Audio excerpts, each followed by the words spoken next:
Difícil dizer porque a excepcionalidade negra nos espaços tradicionalmente ocupados por brancos, né, eh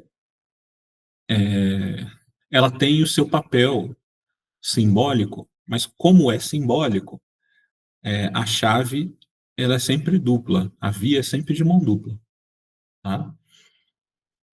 Então a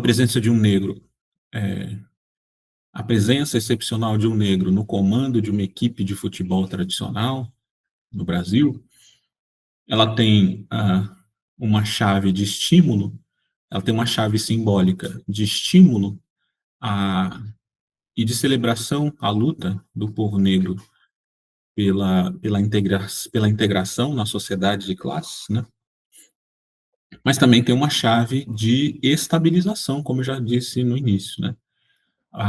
Se um negro já está lá, por que brigar, né? Podemos, eh ocupar espaços, assim como ocupam os brancos, né, desde que nós nos esforcemos muito, né.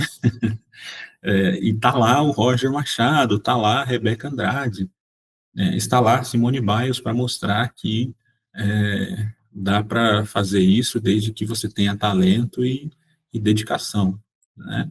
Essa chave, ela também está distribuída ou ela se aproveita do símbolo, né, dos símbolos, para poder se sustentar, tá. Então é sempre muito difícil dizer o que que muda. Às vezes pode até ser um processo de manutenção da ordem dominante, né. O que que o Fanon nos ensina quando ele fala sobre essa estrutura, né, de dominação? Ele fala, o Caio, que o melhor prognóstico está na mão daqueles e daquelas interessados em sacudir as raízes contaminadas do edifício. Ele diz isso, tá? Então não é colocar mais negros no esporte. Isso é importante, tá? Mais negros nos espaços de comando, mas é fazer um outro esporte. Porque não importa, por exemplo, nós termos 50% de negros nos espaços de comando do esporte, se o modelo de esporte que a gente tem é um modelo eh eh, de exploração da força de trabalho, né, de exploração capitalista, que essencialmente é o sistema que reproduz o racismo, que reproduz a discriminação de gênero e a discriminação de classe, né. Na estrutura do capitalismo, então, existe uma ética própria e uma forma de organização das relações sociais, que se baseiam em relações de trocas comerciais, em relações de troca e mercadoria, compra e venda de trabalho, né. Esse é o suprassumo dessa sociedade. Numa sociedade como essa, a solidariedade, o reconhecimento à diferença está sempre ameaçado, você entende? Tá?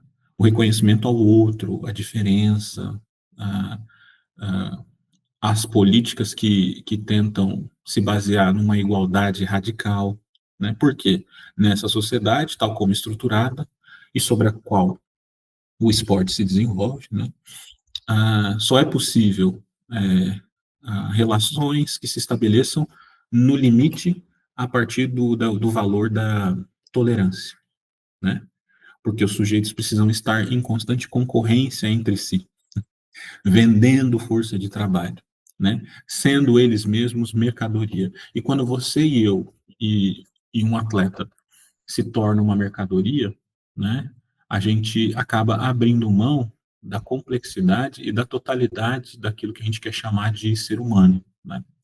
Ora, se sou mercadoria, né, eu posso ser tratado como tal, né.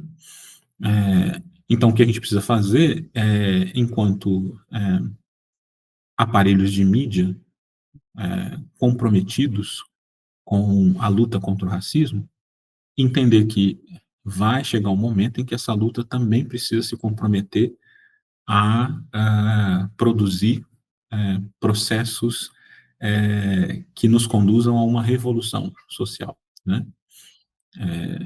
De tal maneira que a gente consiga ter um outro esporte, né? Uma outra natureza, uma outra ontologia se constituiria através disso, né? O Fanon também diz que, sobre isso, quando ele fala sobre a instalação do esporte moderno lá em África, né? Ele diz assim que o esporte, né? Em primeiro lugar, ele não deveria ser burguês, ou seja, controlado e dominado por pessoas brancas, com dinheiro e tal, né? E ele também não deveria ser, nas sociedades atravessadas pelo colonialismo, né, uma mera distração, ou seja, ele não deveria ser só entretenimento. O esporte, segundo Fanon, ele deveria ser, antes de mais, uma plataforma através da qual essa sociedade historicamente oprimida consegue perceber a todo instante o que se passa à sua volta, ele diz, né? Então, a concepção de esporte para ele, num contexto de descolonização, né? Ou seja, de, de busca por uma outra sociedade, precisa ser outra, tá? Então, não é lutar para ter mais negros, mas é lutar para pensar um outro esporte, né? É, Essas sociedades historicamente oprimidas, os negros em especial, precisam ser ouvidos do ponto de vista de que tipo de modelo de esporte eles querem, de que tipo de sociedade esse esporte precisa refletir também, né?